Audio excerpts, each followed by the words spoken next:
Pero ito hindi talaga nakakawala yung mga to. Baka hindi marunong sa akin yung yan. Wala kasing papasukan na. Wala nang papasukan na bubong. Nag-abot-abot na yung bubong ko sa kasama. Ay, oo nga, natatakpan na, wala silang, Kung bababa man sa air, walang...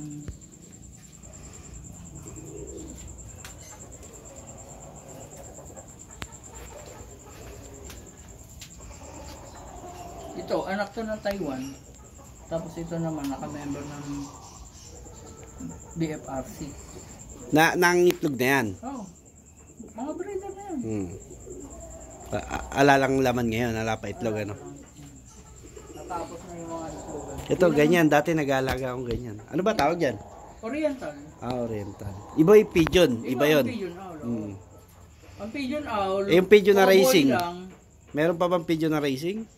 Meron pa rin yung iba. Pero madalang na. Kung tutuusin niya ngayon, wala nang Tagalog na kalapati. Kaya na nga. Ano tawag nila ngayon sa Tagalog dati noon? Nakokoros na nga din sa mga pangapangarera na ito.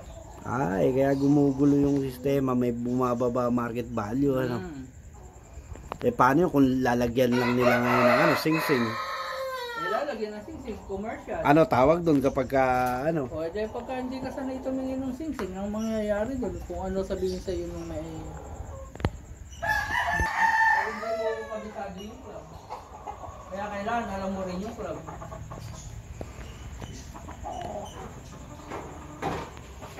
Kaya lang kasi, iba naman yung kalapati na may sing-sing.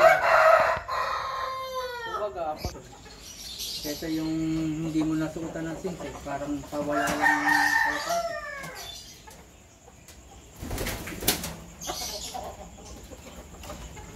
Nag-aanak ng orange yan. Orange talaga yung kulay? Oo. Ito kung nakita may dibdib na to. Ganun na rin.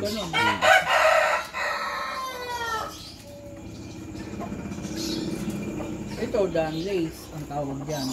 Yung may checkered na ganan sa backpack.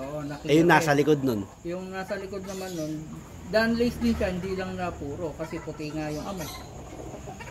Sa puti siya umano. Sa mga ganyan, alin ang maganda? Presyo. Di ba may presyo sinasabi sila? Kunyari, nagkaroon ng batik, iba presyo. Oo, iba presyo nun. Mas iba yung clear head.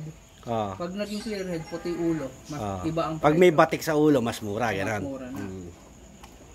Tsaka yan kasi, complete siya. Meron siyang puyo sa dibdib, meron pa siyang puyo sa ulo. Hindi ka mukha nung iba, sa ulo lang nagpupuyo, ang dibdib wala. Gaano katagal magano yan, mangitlog sa isang taon? Ilang beses yung bumuga? Pagka nagbuga yan, halos 2 months. 2 months. Mga 6 ano. Mabilis or 5 beses siyang bumubuga sa isang taon. Minsan niya, may kitchen pa, may itlog niya. Ikaw na lang yung mag-aawat.